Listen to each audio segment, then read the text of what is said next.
That was great. Thank you for that introduction. Thanks to Wanderlust. I'm so glad to be here. This is close to home, so I was able to drive here. I didn't want to get into planes, trains, and automobiles as much with this going on, but a simple drive is good.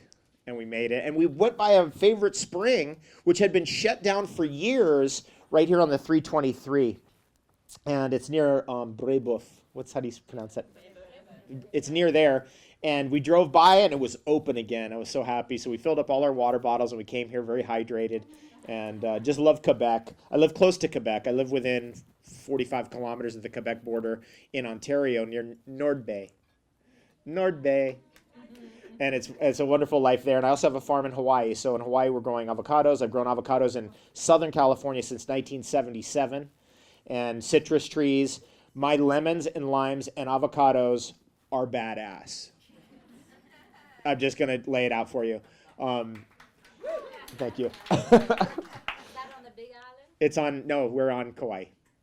Although we do have a sister farm on the Big Island. So if you do want to come work on our farm, we send you to our sister farm first.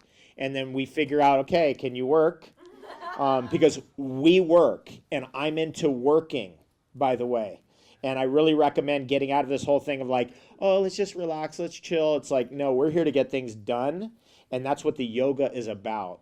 It's about getting you into physical and good enough shape that you can do the work, right? Yoga isn't about a yoga studio. Yoga prepares you for nature. That's one of the fundamental messages I want to get out here today. Yoga prepares you for nature. And until, even with this, I'll still be running circles around people in my yard. Okay, get this, blah, blah, blah, blah. So sometimes I'll do 12, 13, 14 hours a day of yard work and working on the internet all day. So that looks like, 20 hours and then, or 21 hours. Yeah, and then even with this, I've been sleeping like 3 hours, right? Because there's stuff to get done.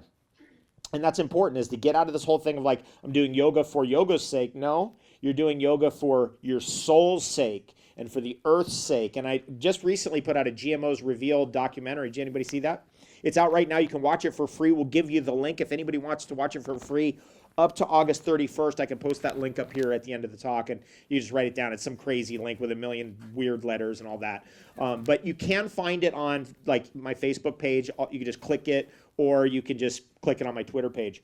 I've been battling Scientism trolls on Twitter. Do you know what Scientism is? This is an important thing for us to get started in our understanding, because I've come from a family of medical doctors. I am trained in the sciences. I have an environmental and mechanical engineering degree. I have a political science degree, and I have a degree in law, and I have a master's degree in nutrition. And I got to tell you, it's all a bunch of bullshit. It is. That people have bought into science as a religion. All the things that are theories, they believe are facts. That's such an important thing, what I'm saying right there. What do we know about science? What can we say about science over the last 100 years? Thank you. It's evolving. It changes. So as soon as you go, it doesn't change, and this is a fact, then that's a belief system. We're no longer doing science. Science doesn't have a belief system. We're into what's called scientism. And that's the religion of science, where it's a fact that we evolved from a chimpanzee. It's a fact, the Big Bang. It's a fact that we're living on a ball spinning in the middle of nowhere, millions of light years away from anything else. It's right? These are sold to us as facts. They are not. They're theories. And these theories have holes in them. And so I pick apart those theories. And the way I got into this is through medicine. Because over the years, I started finding out there are other ways to heal yourself other than cut, burn, poison therapies. There are other ways to heal yourself other than the materialist pill for every ill. And so that started to cause me to go, there's other things like this toe, and this broken foot is basically the joint of the first toe. You know what that's? My brother. My brother's in a lot of trouble and in a lot of pain. And that's what that is. And until I address that and get him on the phone and talk it through with him, that's not going to heal properly. You break a knee or an elbow, it's your brother and sister. I mean, come on. We're so far into scientism, we're going, what do you mean? What are you talking about? You see what I'm saying? The scientism is pushing this hyper-materialistic agenda upon us that emotions, that doesn't mean anything. Your mental state, that doesn't mean anything. Your spiritual position on an issue doesn't mean anything. Only thing that matters is materialism. And therefore we get the pill for every ill. Therefore we get the genetically modified food. There, which, by the way, I just was in a battle with, I was blocking 3 of these people per minute for about 3 days. That's how hardcore these people are in their spiritual, religious, fundamentalist scientism position. So if you're wondering, why are we getting genetically modified food, or how come it's not labeled, or how come we get this vaccine story shoved down our throat without the other side of the story? Because I've done these events, you've heard, I've done thousands of events all over the world and all over the United States and all over Canada. And the people who show up to my events are vaccine-injured children and parents. So I've known about this for decades. And this can't exist in scientism. Vaccines are safe and effective, and there is no other position except that there is. Because of the cognitive dissonance, we have to immediately get rid of all other evidence that says that there could be a problem, that the one-size-fits-all vaccine has a problem. Shocking truth be told. They won't hear it. They won't allow it, and in fact, they will crucify you. Try it. Get out there. Do what I've been doing. You know, she's in that world. Thank you. Do what I've been doing. You will see what we're up against. It is, these people are vicious. They're religious fundamentalists. You'd think that what we've been taught, and I have to do this because we have to prep our way to get into the information, because otherwise we don't have the framework. You would think that it's Islamic fundamentalist terrorism that's the problem, right? That's what they tell you on TV, the fake news. Right? Or another fundamentalist thing, it's whatever. The real fundamentalist religion is scientism. And you can't question it, just try. Just try. And you watch how they descend upon you in a wave of trolls. I mean, it was like, I was like Lord of the Rings. I'm throwing 3 goblins off the cliff over here. There's 6 more coming over here.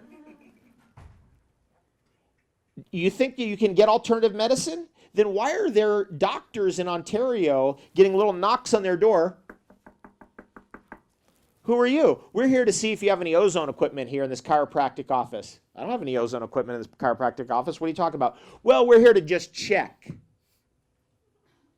Now, ozone as a healing technology and information, you should, as you develop yourself in the alternative healing field, or actually natural and real healing field, become aware of inventions by people like Nikola Tesla, including the ozone plasma tube, which sends oxygen through a tube that strikes an arc, an electrical arc on that tube, and it turns that oxygen into O3, because oxygen's O2 usually, O3, O4, O5, O6, O7, O8, O9, O10, O11, O12, O13, O14, etc. And what happens is that comes out, and you can use that ozone, the electrically charged oxygen, to immediately fry viruses, fungus, yeast, and mold. Wherever they are. Let's say it's an ear infection. Boom, you stick that thing in your ear for 2 seconds, pop it out. Boom. Not allowed. Scientism won't allow it. It's not allowed. Why? Well, because the pill for every ill is making too much money. That's why it's not allowed. And then they use that leverage to drive education systems to brainwash every one of us from birth. We all been brainwashed from birth. To break out of that brainwashing is very, very intense. You'll battle me. You'll fight me about it. You will. And other people will too. And they'll battle you they will fight you to the death, because their belief system is their religion. And you question that belief system, you're battling a fundamentalist religion. And you're battling a fundamentalist religious zealot. And you know what that means. I think you do. I think you know what that means. So in order for us to even have a real conversation about healing and health today, we have to understand what we are up against. We have to know what we're going to do to change it and how we're going to transform our world going into the future. But unless we know who we're up against, we cannot do that. So materialism and the fundamental battle of good versus evil. I've been looking at this for years and years, right? We're all educated. Our system is very, what's the word that's commonly used? We are educated in a scholastic, it's essentially atheistic kind of system, right? It's all materialism. You're a product of a monkey, all that stuff. And Any evidence that comes in other than that is not allowed in, because then all of a sudden, then you're this, then you're a creationist, then you're a fundamentalist Christian. So it's either this extreme or that extreme. Maybe it's neither. Maybe it's neither. When we get into breaking down our systems of learning, we have to understand that there are forces that are parasitic in our world, and there are forces that create and evolve. Now, this is something, if you've gotten into live food, just a journey into health sciences, you start to realize that there are actually parasites. In America, we go, oh, no, there's no parasites here. You have to go over the border. That's how bad it is. It's how ridiculous it really is. And then people finally, when they've been broken down by the system, then they land in my lap.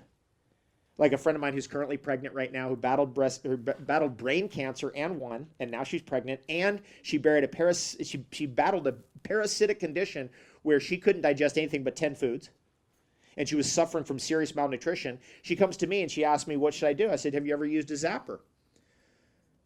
What's a zapper, right? It's a little electronic device that puts out a little current that goes on, off, on, off, on, off, 5 milliamps, 15 times per second. Very simple little device. You pass my backpack right there. I think I have one in there. Thank you. Quebec is so the best ever. Thank God for Quebec, especially the Laurentians. When I found out this event was going to be in the Laurentians, I was so happy. I was like, I'll do that. Yes, done. Sign me up. Boom, here's a little zapper right there. That's a little zapper. Scientism is absolutely against zappers. That can't work, because otherwise then we wouldn't need medicine. Little electronic device like that, little simple technology like that could be, you could create this with Stone Age technology. That's how I know it's in alignment with truth, by the way. Anything that could be replicated back in the Stone Age with something that exists today is in alignment with truth. I could show you how to do that. It's a longer conversation, how you could create something like this with Stone Age technology. Very easy, with lemon juice. You guys into lemon juice? I met a guy who was a vegetarian for 50 years. I said, what do you think's the best food ever? He said, lemon. I said, why? He said, it dissolves all the calcification out of your system. I was like, damn, good. That was great. Now I put my little zapper on right here. I said, put the zapper on. I sent her a zapper. I said, put it on for 7 minutes, and when it's on, just call me, and we'll talk through the 7 minutes. Now, when somebody's that loaded with parasites, I could wear this for 24 hours for weeks on end. It wouldn't have any effect because I'm not that loaded with parasites anymore like the old days, right? And all of a sudden, she starts going through, I'm feeling dizzy, I'm feeling confused, my brain's gone foggy. It's die-off. Does everybody know what I'm saying here? Meaning that there are parasites, and they do get us. And you're not sick. You may have parasites. Just like with your dog gets sick, where do you go? Oh, it's heartworms. But a human gets sick. Oh, the cough, flu, take this medicine. How about deworm yourself? You can't talk about it. It's illegal, right? Or it's so far outside of scientism. It's like, oh, no, wait, that doesn't exist. So we are not sick. We have parasites. And it's not just like a worm. It's like we have viruses, fungus, yeast, mold, tapeworms, flukes, blah, blah, blah. It goes on.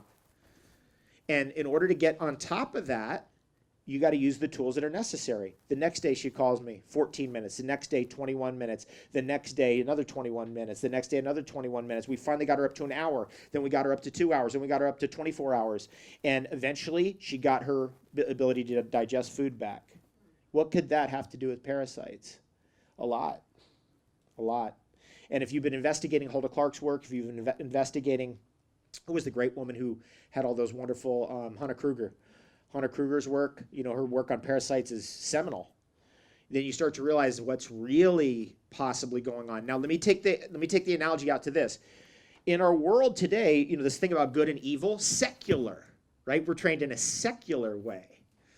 And we go, the evil doesn't exist. Good and evil doesn't exist. Well, that's going to set you up right there for parasites, because evil is parasitic. Evil is parasitic.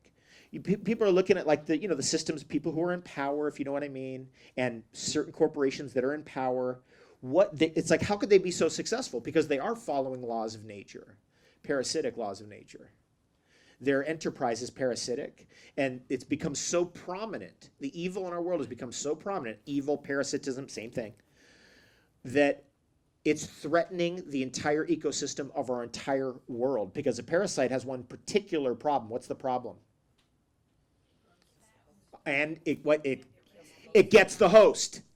Eventually, it causes the host to start going, oh, so. But at that moment, as soon as the host is riddled with parasites, as soon as that occurs, there's an awareness that pops in of like, whoa, what's going? Maybe it's something else. Maybe I've got worms, parasites, fungus, yeast, mold, virus. Maybe that's what the problem is. So all of a sudden, an awakening occurs. Is this sounding familiar? I'm a microbiologist. Yeah. Right, all you got to do is drop people's blood and start looking at what's in there, and you start going, oh, well, look at that little critter, and look at those cancer cells, and oh my God, what is all this stuff? So awareness suddenly pops in right at that moment that causes us to go, oh, it could be something else. Oh, we can save ourselves. And the parasitism of our civilization is so great, it's probably terminal. Unfortunately, I've got to tell you that, but you're not. You can save yourself. You can save yourself. You don't have to be involved in all that. And the way it starts is you got to watch out for, and this is why I'm a vegetarian. I'm not against meat. I'm not against people eating meat, but you got to be careful. And one of the traditional things about yoga, vegetarian diet. Because parasites, I mean, I don't know how it is, when you're a kid, you see the dead rabbit, you see the worms coming out of the gut and all that kind of stuff. But if you want to do that experiment as an adult, check it out. Any wild animal dies, the parasites come out right away.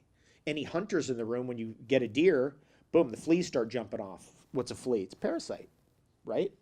So it's just one of those things. It's an awareness, and we go back, in our cycle of history, because we're all taught of, millions of years story. What a pile of gobbledygook that is. The millions of years, it's 10 million years to 60 million years ago, dinosaurs. See, even if I even question it, you're like, what are you talking about? That's a fact. No, it's not a fact. Just the other day, Mark Armitage, you should look him up, a creationist scientist. I'm not for creationists or evolution. I'm a scientist. I don't have a belief about either of them. Right? That's what a scientist is supposed to be. I'm looking at all the evidence and trying to come to grips with it. This guy finally won a lawsuit against the Cal Poly Northridge, his university, because he came up with a triceratops horn that had soft tissue in it, which means it cannot be millions of years old. They fired him because that's against scientism. He sued them and won just the other day. He sued them and won just the other day. You see how that opens your mind? Right there, you're like, uh-oh. What do you mean the millions of years story could be wrong? Could be wrong. Probably is. The Greenland Ice Sheet, let me just tell you a little bit about this, because I love Iceland and I love Greenland. I love the Arctic. I love being in Quebec and Ontario because I like cold. Cold is good for you. It's one of the healing strategies. Hot, cold, hot, cold. Who's into hot, cold? Thank you. Who's never coming back again? The Glacial Girl. It's a World War II plane that crashed in Greenland and was recovered 268 feet below the ice. In 50 years, it was covered by 268 feet of ice. Now, you've got to know what that implicates. It means the Greenland Ice Sheet ain't as old as we think it is. Look into it. So I'm at a point now where if scientism's coming strong with something, it's probably BS. Because I've seen so much evidence that it's BS over the years. I'm not saying it's the other story. I'm saying we don't know. But I am suggesting that it's possible that parasitic entities will use scientism on their behalf. For example, last night I put out on Twitter an Israeli scientist who was working for big pharmaceutical companies, and he quit, and he was telling everyone, the world, what he experienced there. First thing they tell him is, we're not into cures. We're going after symptoms. First thing they tell you. Second thing is we got to make sure that the drug doesn't work too good, because if it works too good, then they're not going to keep coming back. These are the same people making our vaccines, people. You need to look into it. You need to investigate. We can't just accept what they're dumping on us, unfortunately.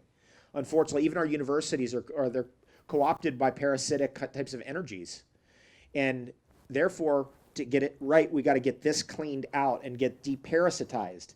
Just wearing a zapper, taking the parasite herbs, right? Wormwood, clove, black walnut. You know that combination? 90 days, every day is a powder. Got to be a powder because it works mechanically. Clove, black walnut, wormwood. That's the old Hannah Kruger formula. Clove, black walnut, and wormwood, which is, yes, equal quantities of powders. So 1 tablespoon of each, like that. It's rough. It's rough. It's awful. Yeah, it's awful. And then, but those parasites go, this is awful, and they go, we got to get out of here. Ozone. Remember that conversation? And oxygen? You're an oxygen-breathing organism. So there are things that are important to understand here. One of which is all these organisms that are getting us, parasites, they're anaerobic. They don't breathe oxygen. So that means you could use high amounts of oxygen, Nikola Tesla system like I have at home. I've had 2 of them. And mine, I've been using them for over 15 years. They don't break. They're guaranteed lifetime forever. Cleans the air, cleans out the mold. Mold in homes. Black mold in homes. What kills it? Ozone. I bubble the ozone through oil, olive oil, and then bubble it into my room. So I'm breathing it all day long. It's fantastic. You can't breathe straight ozone in, but you can, if you bubble it through oil, you can breathe it in. And then that oil accumulates the ozone. Then it turns into a paste like Vaseline. You can take that and put it on any kind of topical infection, and it kills it with oxygen. Interestingly. You see what is disallowed? With my foot. That foot got an infection in that foot 20 years ago, and I learned a lot from that. In fact, I've taught tens of thousands of people what to do if you get a very deep internal infection in a joint as a result of, the foot injury that I had. And I suspected that because I broke this, that infection, because it's dormant, could get into that joint. So I immediately started attacking it with Dmso and Neem alcohol extract. You guys know what Neem is? This is a yoga festival. Neem is the killer of all herbs. It's the top for an infection in all of Ayurvedic medicine. Neem, Neem. You should know about it. You should be aware of it. You can buy it in any health food store. You can get extracts in alcohol form. Let me tell you how my brain works. I come from a family of medical doctors. I've been born into it. But I want real medicine for you. I don't want this fake medicine or fake food or fake water or fake news or fake everything. Fake surgeries. You ever heard about those? They work better than real surgeries. Called a sham surgery. Look into that. Somebody has a knee problem, long-standing knee problem. They do a fake surgery. What happens? They heal better than the people who had the real surgery. Sham surgery. Look into that. Which indicates that our mind and our emotional state and our spiritual position has a very strong influence on our healing. The most powerful, much more powerful than the physicality. These herbs like Neem are allies. They are our friends, and they work with us. And then discoveries like Dmso. What's Dmso? It's a driver, plus it corrects the nitrogen bond problem that occurs when you have scar tissue. Sulfur. Dimethyl sulfoxide, Dmso. So I've been hitting my foot just in case with Neem alcohol tincture and Dmso. Hi. We are in the back. We're going to open up to a Q&A too in about 5 minutes. Okay, good. I also want you to keep going. Okay, let me just give me 6 minutes. 6 minutes? Okay, good. Okay, good. And then we'll do Q&A. Okay, so the Neem, then the Dmso to drive it into the joint to make sure I don't get an infection out of that joint. Interestingly, today I had a blackhead show up on that joint and a bunch of stuff came out. The crap coming out. Your body knows what to do. You give your body the right stuff, it knows what to do. That's another fundamental premise of yoga. If you do the right things, you give your body the right tools, the right nutrition, your body corrects itself. If you keep doing the same things over and over, this is something that has to be mentioned in a yoga festival, like wrist injuries caused by doing too much of the Ashtanga yoga or whatever, you need to shift and do another yoga until that injury corrects itself. So also, because we get so intensely I'm into this now. And then we get injured, we can't shift it up. We have to be able to be flexible and shift it up so we don't get chronic injuries. I know how yogis are. I've been in this world for 25 years. And all I have to do is walk up to you and go, boom, right there in the neck, right there. It's like, oh, God, Vulcan neck pinch. Because all the tension migrated out of your body right into your jaw like guitar strings and cranked it up right into there. So I got it all in here. Vegetarian diet, more. This is not a fanatical this, that. I'm telling you, we're dealing with religious fundamentalism on all sides, including science. I think I got that point in. So it's not this or that. It's like, just vegetarian, more. Raw fish, no. My God. You talk about a parasite situation. Careful. Be careful. Don't expose yourself to this kind of stuff. Don't lick your dog's tongue. It's National Dog Day in America. I had to throw that in. Just being careful and being aware, right? This is important stuff. And then what about being a vegan? I was a vegan for 20 years. That was great.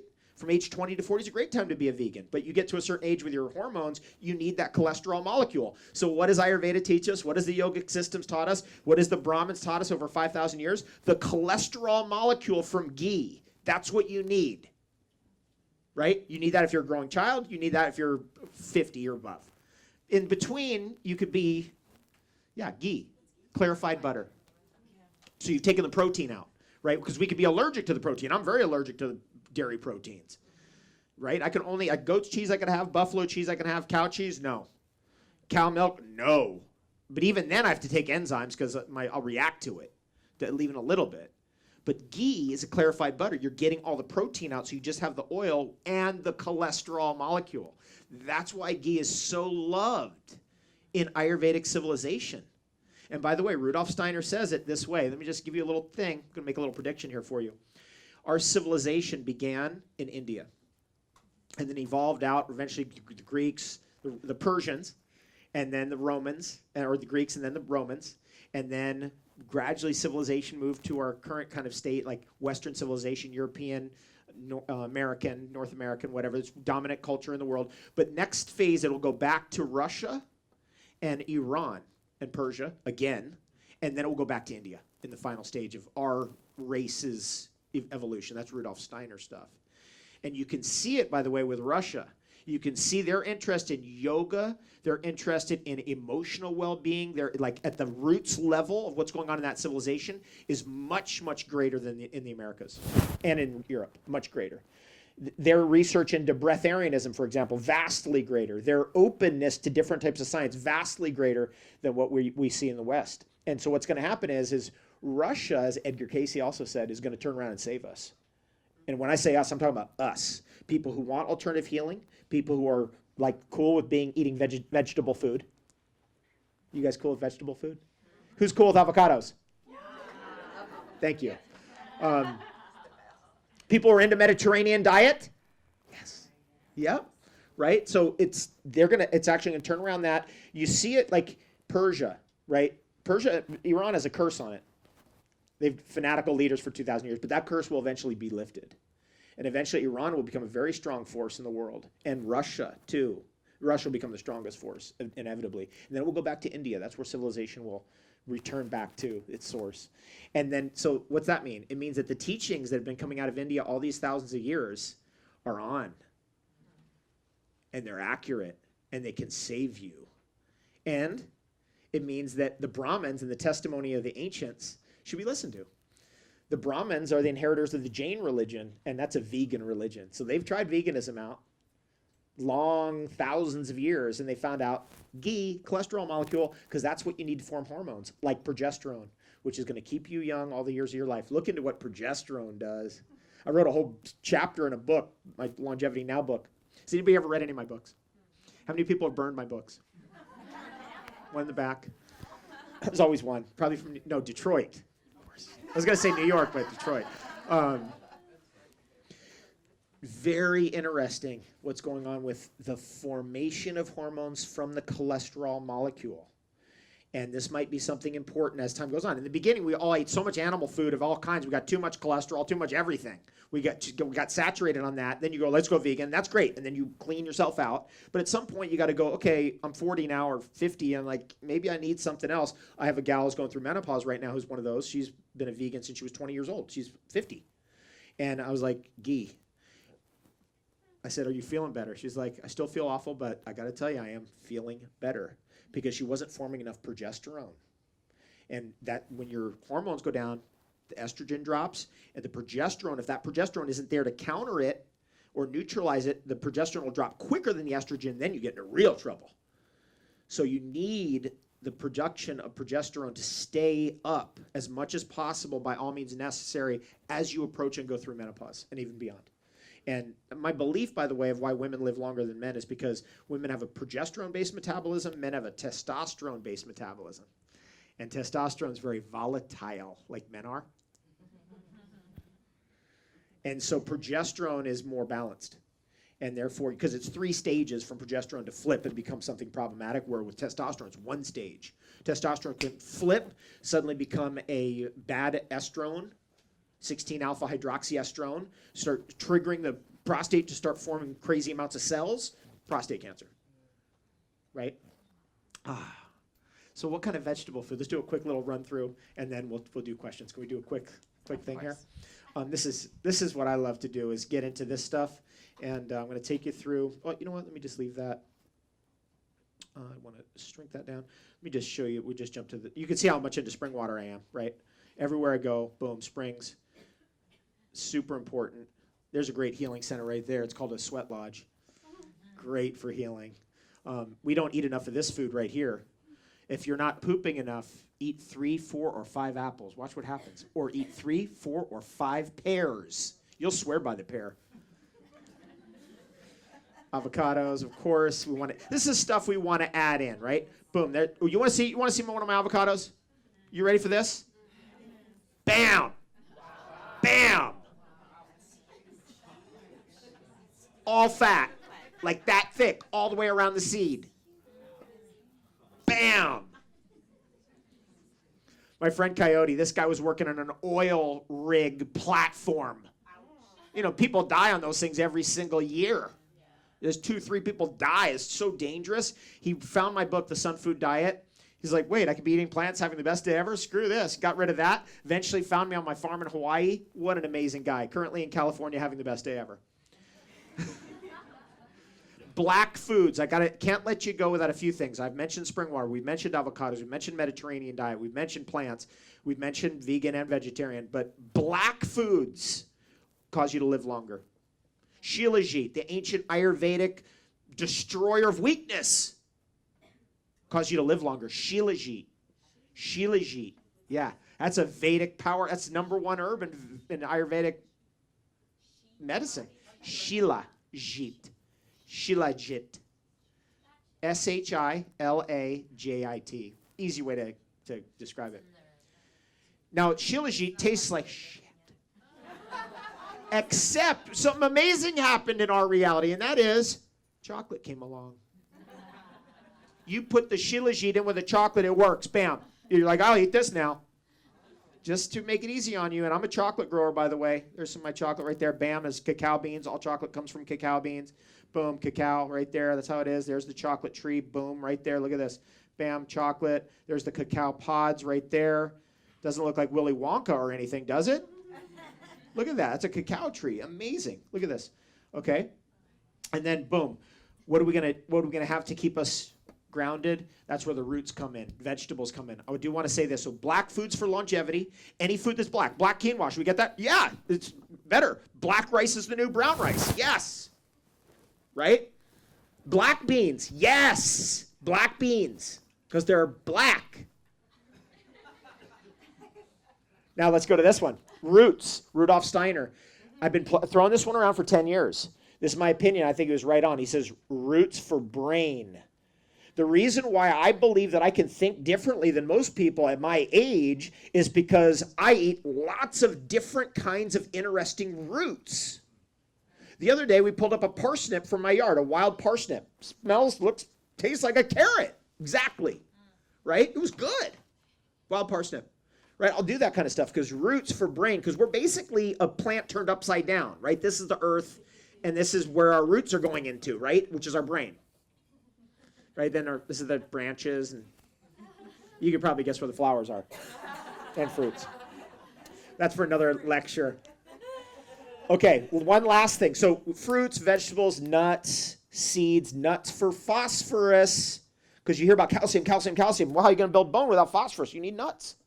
I've just been craving like almonds and pecans. I don't really eat pecans. You know what I mean? I grow them, but I'm not really into them. But I've been craving them because the phosphorus, calcium phosphate, bone, right? Important to have both sides. Nuts, seeds, seaweeds. Quebec seaweed. Come on, it's the best. Yeah, maybe. And you could have an allergy to it. It's possible. And you could have allergy to iodine. It's also possible. Very common in this part of the world.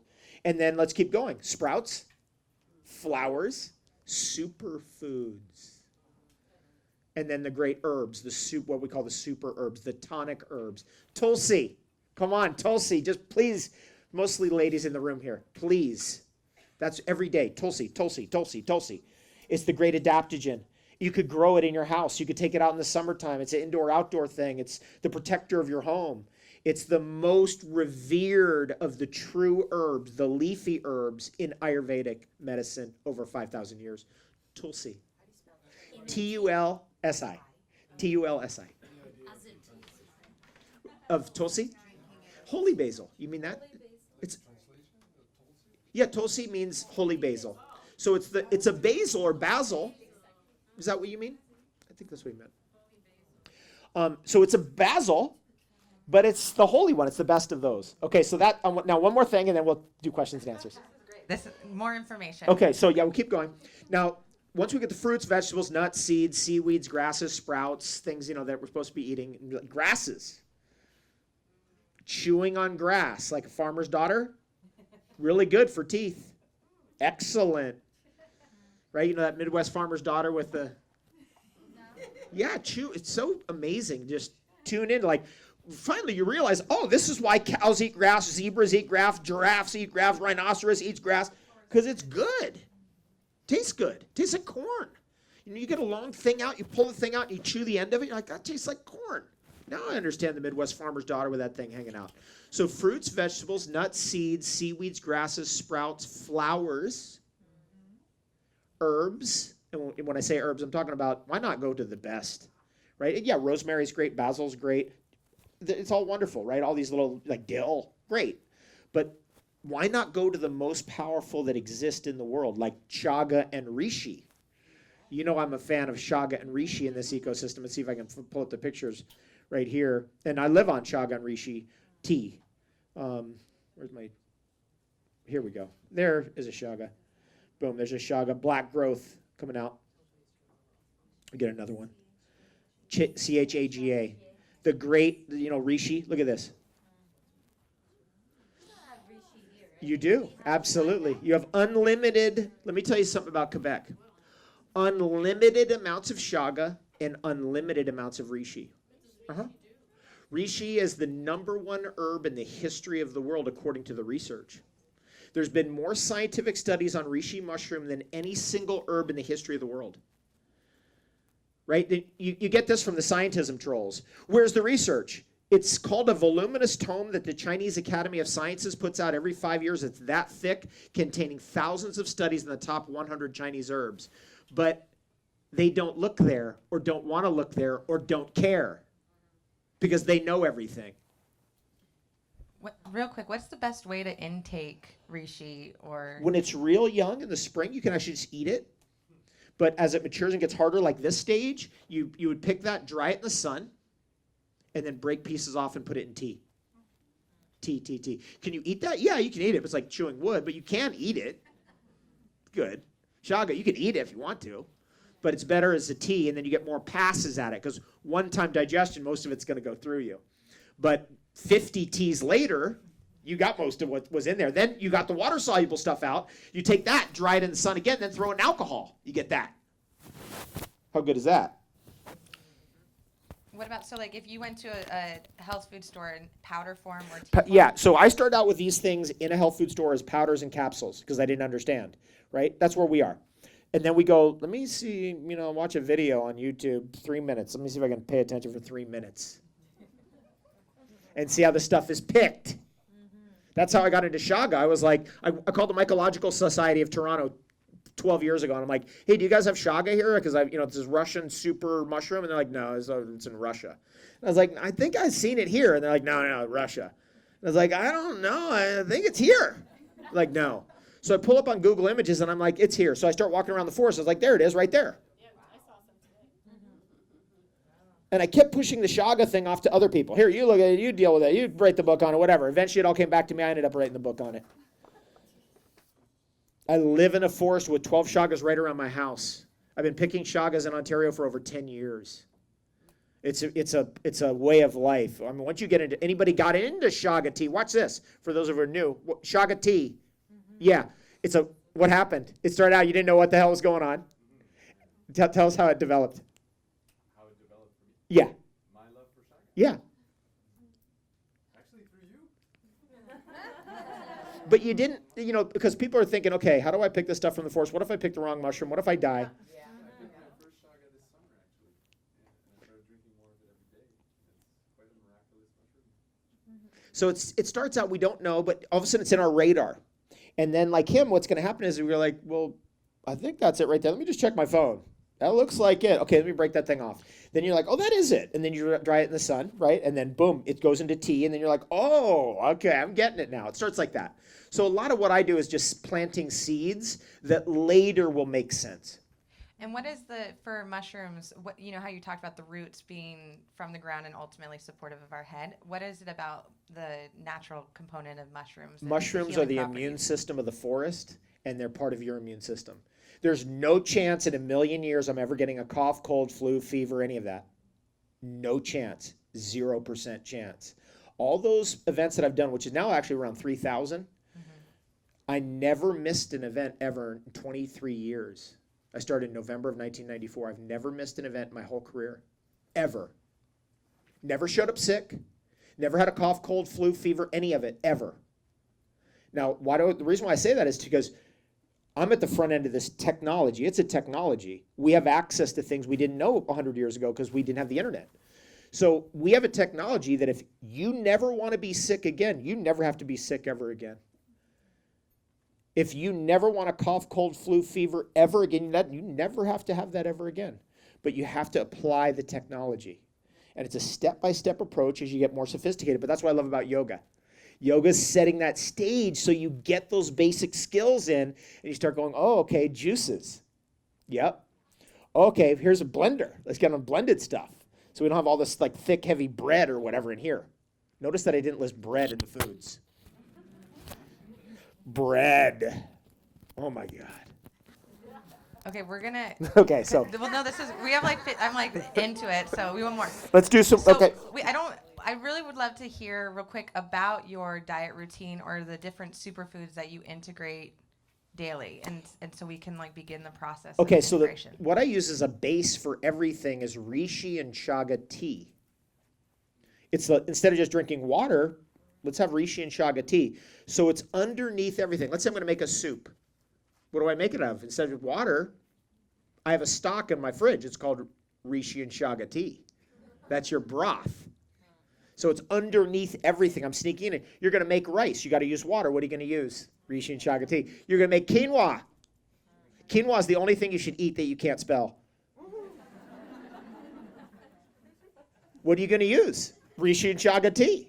Right? You're going to use any liquid at all. Why not make it, right? That's called stacking the odds in your favor whenever possible. And it starts as a small thing, and then all of a sudden it's like, wait, okay, I understand how this works. Well, I'm going to get this in over here. Oh, wait, I'm going to go to the gym, to the yoga studio, to the hike, and instead of having just water, you've got cold Rishi and Chaga Tea. Now you're going to start to go, whoa. Now when you get saturated in the stuff over a decade, you're going to be coming to me going, I got it. I get it. Because it's a momentum-based phenomenon. These medicinal mushrooms, which, by the way, grow on trees. Remember the film Avatar? It's just a bunch of stupid trees. What does it matter? It matters. The trees create our immune system, and they produce our immunological medicine, which is our real antibiotics, the natural antibiotics, which is called Rishi, Chaga, and all the polypores, or mushrooms that grow on trees, are almost always medicine. Now that's a shocker right there, because we're all scared of mushrooms because we're like, oh my God, you picked that, it's a good die. Not the ones that grow out of trees. You got a bracket mushroom coming out of a tree, it's good. It's good medicine. And you start there, and you start going, okay, let me look. Let me just experiment. Let me look, get a video. We'll just watch something. This is so amazing on the phone. This is why I'm doing what I do on Facebook. How many people found out about me from Facebook? Oh my God. People they're so friggin' arrogant. The scientism trolls are so friggin' arrogant that a side business that I'm doing with my own money for free, I'm kicking the crap out of Monsanto and Syngenta and the pharmaceutical industry with my little website that I'm doing on the side as a hobby. Now, where's the energy coming from? You see what I'm saying? One person. I got another person on board, then another. There's really 3 of us now kicking their butt. That's why they come at me so hard. They come at me, you said that chocolate is an octave of the sun. You can't understand poetry? These people cannot understand poetry. They cannot, no kidding. They don't get it. And that's the best thing they got against me.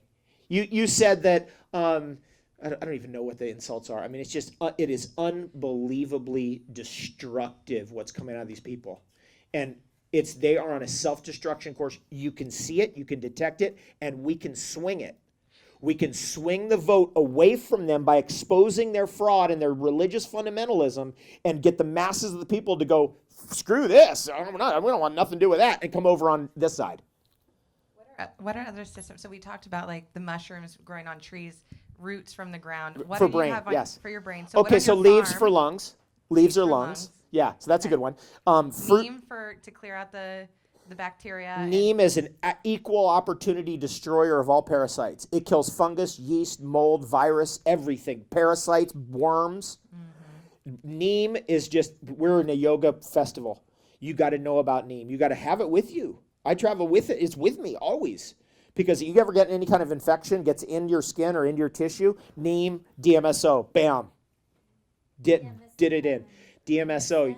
MSM, if you oxidize MSM, you get DMSO2. That's harder to manipulate. DMSO is easier. You don't want to drink DMSO. It's a topical use thing only. And it will drive in whatever is there. So if you have soap on your skin, you don't want no soap on your skin with DMSO. But if you put Neem there and you put DMSO on it, it drives it in. You have a long-standing joint problem, DMSO. Is that topical? Yes. It's a topical. It can burn you. You can't just like pour, like glug, glug. It's not that. It's I just have it in a dropper bottle and I put a few drops on and rub it in like that. Put a few more drops on, rub it in like that. That's it. It's easy. But it's not like glug, glug, glug. It's not that. Because it'll burn you. It's a powerful substance. And that's one of the reasons why it's sat in a quasi-illegality is because people can misuse it. Right? It's kind of niacin's like that too. People can take 10,000 milligrams of niacin all of a sudden and go, oh my, I'm dying. And so it's sat in a quasi thing, but if you know how to use it, it's a very powerful tool for healing. Question over here, yes. I'm sorry, because we're 3 here who don't know what DMSO is. It's a liquid sulfur. Okay, so it's like MSM. Do you know what MSM is? Okay, so MSM is a nutritional supplement that helps to displace too much nitrogen in your system.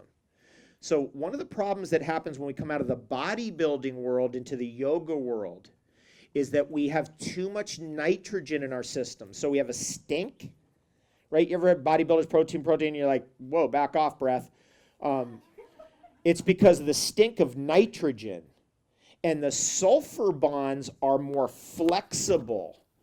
So actually you want more sulfur bonds as a general rule for all of us here. And there are certain foods that have more sulfur in them, like hemp seeds, spirulina, eggs, and other foods like steak, it's all nitrogen. So you have to be careful that you don't get too much onto one side because then you're going to get stiff. And then that's why the yoga is there to break up the adhesions through the sulfur. And Dmso is a chemical sulfur that is immediately bioavailable. And that's why I think it's just one of the greatest discoveries of all time. Because if you have a joint issue, you just go at it right there with what is the cause of the problem, too much nitrogen. And then we get the sulfur to displace it. Okay. Questions? Yes, let's do some questions. And then I'm gonna bring up something up here that I want to make sure before you guys leave here, I want to make sure you have this piece. I'm gonna just put it right here, which is charcoal. We have got to get to the charcoal piece in. Okay, question here. I'm just wondering what your take is on fasting. Because we're raised to believe that 3 meals a day is what we should be eating, but I've been doing a lot of reading, and that I've been finding that that's just a sham. Thank you. Hallelujah. This is another great thing about yoga. It prepares us to fast. It prepares us to eat less. I eat like literally 1/3 of what I used to eat when I was a kid, and still that's like too much food, right? So that's another thing too, is as you get older, you start going, oh, I don't need all this food. You're already constructed. You don't need it. You need 1 meal a day, really. And the other stuff is like, a little salad, 1 meal, that's it. And then the rest is juices and liquids and teas and that kind of thing. And you just kind of skate. And we say that skate through the day and get as much fasting in as possible. Having said that, some people, they have low blood sugar and they're going to get into trouble. So not everybody can do that, or not everybody's ready to do that. And so you start to learn by fasting where do you have low blood sugar? Do you get hangry? I find that if I don't eat for long periods of time, I'm actually become well balanced. I don't get hangry. But I know Robin, my assistant back there, Robin, raise your hand. She's going to take someone's head off if she doesn't get some food in her after about 6 hours. It's a difference of metabolism, and it's because low blood sugar can start to get you like, kill it, dude. To follow up from that question real quick, say that you're like heavy gluten, heavy meat, and you're looking to do a cleanse. What are some of the good, we obviously got the mushroom, chaga and reishi, you might just say that, but what are some good fasting herbs and protocols? Okay, just drinking lots of tea with sea salt. So the sea salt's going to keep the osmotic pressure, the viscosity of the water high, so it starts traveling through your system. So you drink 1.5 liters of tea with sea salt in it, and it hits that poop and it pushes it right out, because basically constipation is the cause of all the problems, right? Why do parasites like you? It's because you've got you backed up, and they got food, and they're like, oh, we want food. And you're thinking, no, I'm not backed up. Oh, okay, well, let's get you into a colon hydrotherapist's office after 25 bowel movements in 1 hour, which you're like, how can it still keep coming? Who's been there? Who's been there but won't admit it right now? You can't believe that after I lost 10 pounds. I went to do a colonic before going to a trip to Jamaica. That 10 pounds came off and it stayed off from one colonic. I got to go get another colonic because for healing, right, with this, I need to get I'm full of, right? All of us. We're backed up. You're thinking, no, I go 3 times a day. It's not enough. Sorry. Get a colonic, go 20 times in an hour, and you go, okay, now I get it. So that's an important thing. Geez, I mean, if you want to start your healing process, enemas and colonics. This is why Ann Wigmore, all those years ago, she was so ferociously on enemas and colonics, because we're not really sick, we're toxic, right? We're not regular, we're backed up. Our constipation is causing our behavioral disorders, right? You know that. If you've raised kids, you definitely know that. One more question, and then Dave is going to be I know that there's probably so many questions. He's going to have all his products in the back. You can buy his his chocolate. He has cacao butter. He has his books. He has ormus, all different tinctures back there. And the charcoals. We're out of charcoal. Let me just talk about charcoal for a second, because that's a major issue for toxicity. If somebody's got too much nitrogen, bad breath, for example, what's the deal? They got too much nitrogen. They need something to throw on top of the rotting compost pit. Any of you guys farmers? When the compost pit stinks, what do you throw on it? Charcoal. Ash. Right? You throw ash on it, kills the smell and holds the nitrogen in. Because if the compost pile is stinking, you're losing nitrogen. You don't want that. You want that nitrogen contained so you can hold it in there so when that soil's ready to go on your plants, it's got nitrogen in it. Same with you. If you throw the charcoal on there, all of a sudden your body goes, oh, okay, whoa, I can deal with the nitrogen now and the stink because the charcoal absorbs it and detoxifies it. Charcoal is by far the most powerful detoxification substance ever found. Charcoal is the number one longevity substance ever found. It's not even close. In scientific research, there's no question about it. Animals that eat charcoal live longer. How much longer? 20% longer, 23% longer, 24% longer, 30% longer, 33% longer, 34% longer, even numbers as high as 43% longer, even if the animals are started on the charcoal late in life. Is it something that you can take regularly, or is it just in a detoxification period? Okay, good question. So that we call it something you take regularly, we call a tonic. So a tonic is something you take regularly. Regular charcoal, like birch charcoal, you can take every day. I'd recommend it, actually. Is that activated charcoal? Nope. No. Different than activated charcoal. Like a birch charcoal that's non-activated, just the way our ancient ancestors lived on it, and was the coal biters of Scandinavian mythology. Need to know about that. It's a very interesting research project. The coal biter. The person who couldn't get it together, started eating charcoal, suddenly became the one. Suddenly became the leader. Suddenly became the one who could handle the elements, who could be out there on the seas. You know, this is Viking stuff. Why do they sell activated charcoal? Okay, so the reason why they sell activated charcoal is because we need stronger stuff.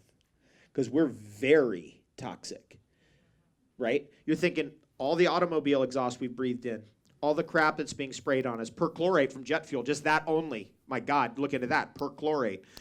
The stuff that's in our water and food our whole lives, the stuff that's in our clothes. I mean, it just goes on and on and on. The plastics, all of it, petroleum byproducts. It's like, okay, we're toxic. So I like taking it in the morning. You can take it at any time. Okay, so you can take activated charcoal, let's say with food. You can take activated charcoal on an empty stomach, but some of us in this room, like I have a hearty metabolism. I can digest nails.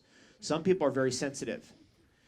Got to be careful with activated charcoal if you're very sensitive, because it's too much. It's too strong. Not that you couldn't do it once a week or a couple times a week. That's fine. Or if you get a flu bug in here, right? You ate something, all of a sudden you're like, uh-oh, something's not good. Then boom, 15 activated charcoals, you're good. Even if you're sensitive to it, because your body's going, we need it, get it in here. But then for long-term tonic use, regular charcoal. And after the break, I'll sit and talk with you, and then we can get into other stuff, because there are other things about charcoal that have been discovered that are absolutely mind-bending and amazing. In fact, the greatest longevity breakthroughs ever of all time. Now, if you're paying attention to what I'm saying, you're like, wait, longevity is related to, I thought it was like a food thing or diet or something. It's like, no. The research has brought us to a shocking conclusion. And the research has brought us to the conclusion that detoxification is more important for longevity than nutrition is. Oh my God. Okay. Are we at the end? I mean, we're actually 2 minutes over because I'm like, more. Anyways, with that being said, David, thank you so much for coming and speaking to us. Thank you, by the way. You've been such a gracious hostess. Thank and you. thanks to Wanderlust.